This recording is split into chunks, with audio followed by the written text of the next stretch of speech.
sound. Yeah. Let's scoot. Yeah, You can stay close. We're live. We are what do you live. mean? Like while we're getting situated, people are seeing us do this. Yeah. Absolutely. So be on your best behavior. Okay. Erin, Coscarelli, Hugh Douglas, Neal, back with you. So you are a Philly guy. Yes, Philadelphia played for the Philadelphia Eagles. Hugh Douglas played in '98 to what? 03? Something like that. Yeah. You guys are pals. We played for the Jets together. Okay. Yeah, he was always a mean D lineman, and get after it. He was always pretty in the face and I back then, huh? No, he was a low. That's why they called him Lolo. Real low. Lolo was a throwback, like to a position where it was hard to find guys of his stature and his ability when I played. And it's unfortunate that we got away from that run game. But you know what the funny part about it? We got back to it a little bit there with Derrick Henry and Saquon Barkley and the relevance of the running back, man. That be hot right there. Man, you talk about, hey, listen. Me and that cat used to have some battles. Oh, yeah, you and me. Now he an underwear model. He got all little. See. Oh, my God. He'll be hot. We used to go at it, but they used to dance together. He was an offensive tackle. Yeah, offensive. Okay. Okay. That's what I was telling you. He trimmed down. Yes, he trimmed. We were talking about, post game. Did you trim or did you? I kind of stayed the same. If anything, I've gotten a little bit bigger. Okay. Because it's like I find it fascinating how some guys when they retire, they just shed all the weight that I might say. You would. We want to hear you, Right, boys. yes, we would think that this would not be my first rodeo. Oh, I yeah. mean, He's in radio, and that's what he does. I know. No, But no, it's a lot of guys. They like it seems like it's mostly offensive linemen. They slim them down. Right. And then some D linemen they blow up like a tick, and some of us we stay the same. Mm. And I've been trying to figure out that formula because I was talking. Matter of fact, I was talking to B Hop about it. It's not my eating is not the problem. It's just I'm a dude, man. You know what I mean? Right. Yeah. I got people's in my family. Yeah.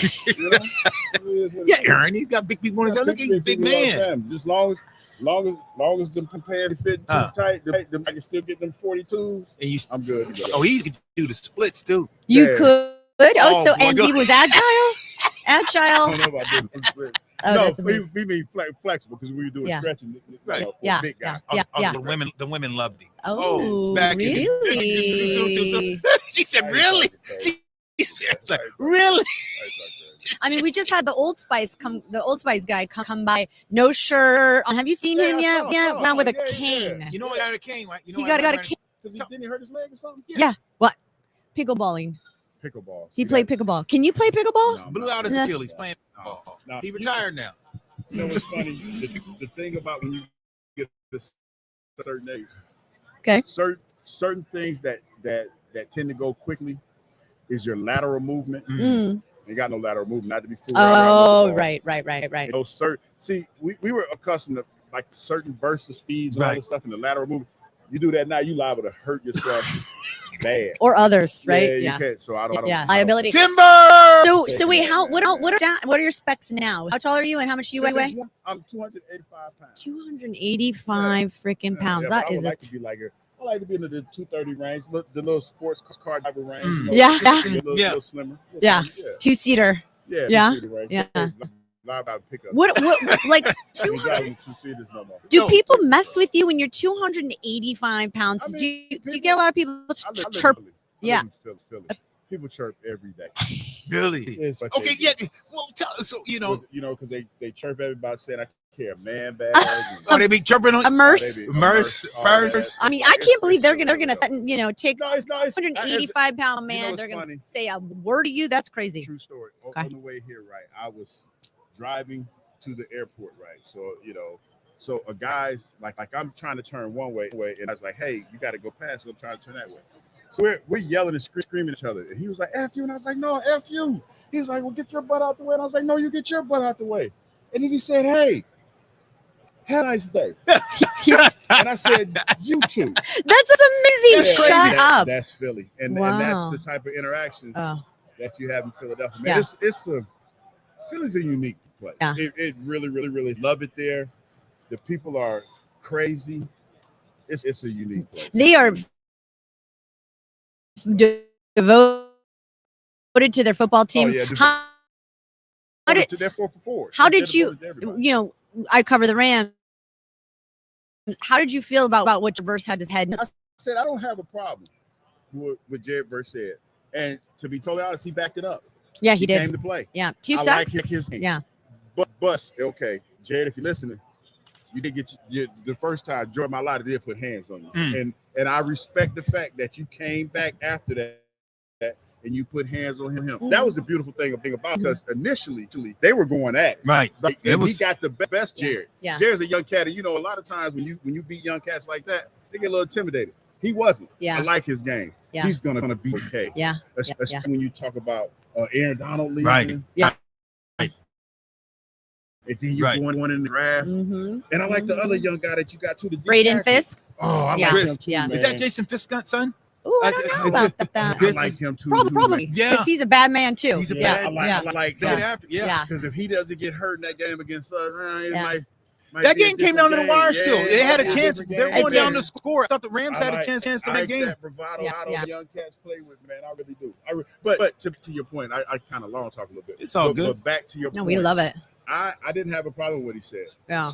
Talk your stuff, young man. Well, look, I mean, but my point is Eagles fans, Philly fans, they are devoted. They show up. They're loud. They're They show out, angry. They travel well. Extremely well. They travel very well. And so let's break down the game, Lo, because I'm curious to get you represent Philly. A lot of people saying in Chiefs, though. I mean, how do you get past what Patrick Mahomes and Andy Reid have been doing back to back, trying to go for a three-peat, historic three-peat? Is it going to happen?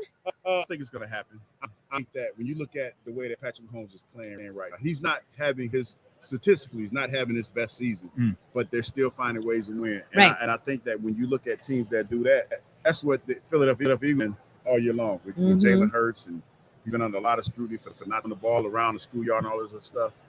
But the story for this game to me is Saquon Barkley and what he brings to the table. Like I was talking earlier when I was talking about Low, the running game is a backbreaker, especially if you are committed to it. And what makes him such an anomaly, him and Derrick Henry, as a matter of fact, is that they're old throwback backs, 230 pounds, 240 pounds, running 4.5s and 4.6s, and have the agility to make guys miss. I tell you, I know for a fact, play NFL as long as I did. Secondary players, they like to make business decisions. And when you have a 235, 240 pound running back running free, again, coming up on you all time, sometimes you might want to make that tackle, and sometimes you might be like, that last time he hurt me pretty bad. So you that's what I talk about, those business decisions. I think he's gonna be the X factor game. I really do. I think whoever runs the ball the best is gonna have the opportunity to win it when it's all said and done. When you think about Fangio and you look at what Spags, you look at these two defensive coordinators, what they've been able to do. You think about even last year when Kansas City won the Super Bowl, they won it in spite of their offense. It was their defense. I think of this year, Kansas City's defense. Philadelphia's offense, but the defense has been legendary. Yeah, man. Tell me about these two defensive classes, these two coaches. What makes them unique, and what makes their players unique? I think. Let me start with Fangio first, because that's one that's kind of in my head right now. I think what Coach Fangio brought to the table is because initially you didn't know what he wanted to do, and we went out and paid a whole lot of money for Bryce. So there's a little bit of correlation there. I came to the Jets. He came down here to be the pass rusher, and all of a sudden he doesn't play a whole lot on the field as much as I thought he should be, because you don't get 10 sacks in the NFL, in my opinion. That's not luck. Yeah. And you talk about Bryce Huff in the limited role they played in, that's what he brought to the table. But he hit on the field. So let me fast forward a little bit, talk about just Vic Fangio as a whole. I think the thing that he brings to the table is that he's put those young cats in a position where they communicate so well that they don't make a whole lot of mistakes. We look at this defense, the one thing that sticks out to me, two things rather. They communicate well with one another, and they come up and they tackle extremely well.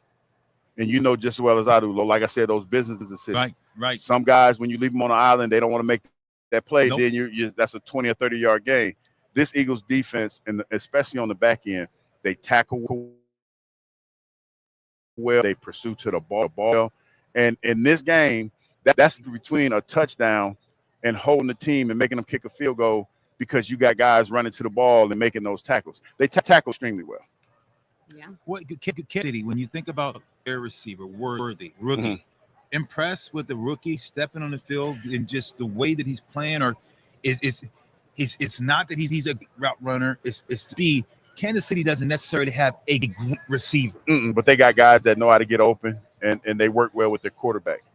Because a lot of times I guess the best way to say it, you play it off. Sometimes the passes that Mahomes throws are what they call like off schedule, and you have to stay with your routes and all that stuff. So I think they have a good understanding of what Pat wants them to do. That's why they work well together. You know, just as I do. You always got to be the fastest guy there. You just got to know a good job of getting over. Have they faced front like Philadelphia? This Philadelphia front to me, they can get after you. Or compare and contrast these two fronts, because when you look at Kansas City, 95 is a man dog too. And he's a full grown Chris Jones. But that second year player, you guys got 70. So Jalen Carter. Man. So compare these fronts to who do you give them the edge to? I got to go with the young guys. Chris Jones has been doing this a long time, and he's been phenomenal in the playoff. Got a young up-and-comer, Nolan Smith, and the fact that, I did play for the Eagles, so I'm probably a little biased. I ain't going to lie to nobody. I'm probably a little biased going on here.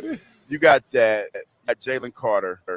And like I said, man, Vic has found the formula. Jalen Hunt.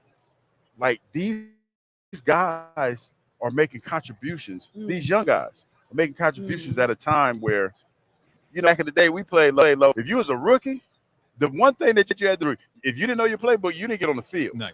So for whatever reason, they've been able to pick up the playbook. They've simplified the deep enough for them to understand it and not make a whole lot of mistakes. Because when you talk about the contribution of the rookies, man. We got Cooper DeJean and Quinyon Mitchell on our side, who arguably were two of the best corners in the game at a young age right now. And I think that's attributed to the fact that this team is like all inclusive now, where, like I said, back in the day we played, if you was a rookie, you didn't get it, you got treated differently than everybody else did because you didn't know as much as everybody else did. I think that this team realized that in order for us to get to where we want to be, we got to include everybody. This is an all hands deck situation. These young guys have thrived. Yeah. I mean, it's certainly been interesting because, the Rams, covering the Rams, they lost to the Eagles. I mean, it was really close. Like you said, it was down to the line. I'm just curious, with what you're seeing in Nick Sirianni and obviously with Jalen and Saquon, your perspective when Saquon moved from the Giants to the Eagles, how did you interpret that? And you think that's going to be something that they can sustain? What's to mean about who has a better legacy, Pat Mahomes or Tom Brady, if Mahomes goes for the 3? And to me, keeping that team together and keeping in such a short amount of time winning the way they have, are we going to see that sort of transfer over to what they're able to do? That's an interesting question. I look at it like this: when you talk about legacy and dynasty and things of that nature, I feel like as long as you have your core pieces there, that you have a chance to do that. Now, the verdict is still out on Jalen, I would say, when it comes to a lot of people. I think that, because he's been such a polarizing figure, the way that he played this year, the way that he played a couple of years in Super Bowl, that people are going to look at that and he might be the outlier because you might feel that anybody could come in and quarterback this team. I don't believe that. But to answer your question, I think we have the core group of individuals that we could stay on this run for a while. We just gave A.J. Brown some more money. We gave Devontae Smith some money at the beginning of the season. Saquon's here for years now. I don't know if that put is going to be next year. Yards? Yeah, I don't know if it's going to be that. And Jalen Hurts. Yeah, that's now true.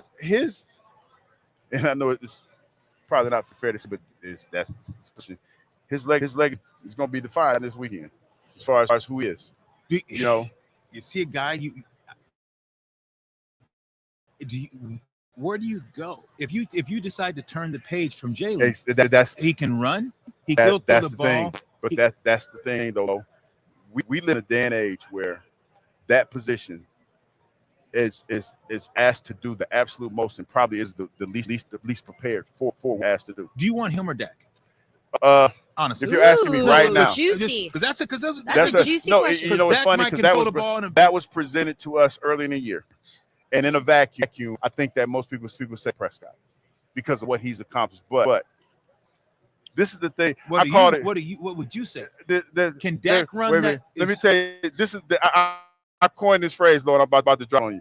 Unquantifiable intangibles. Unquantifiable intangibles. What does that's that a mean? big word. You gotta break that one down. I need a play-by-play. What does that mean? Let me tell you, because this is, and I workshop people, so I workshop this. Unquantifiable intangibles are, Jalen is not the most talented quarterback. He's not. He doesn't have the strongest arm. I could even argue that he does make the best decisions in time.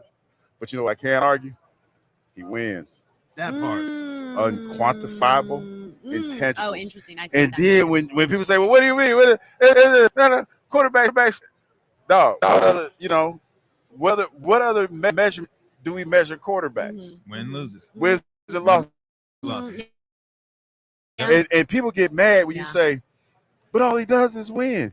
Hell, ain't that what you want your quarterback to do? No question. So that's what he brings to the table. Now the conversation is interesting, is because when you look at the regular season numbers, Dak is the better quarterback with throwing and all this other stuff. But we had the postseason numbers not so great. And can Dak? But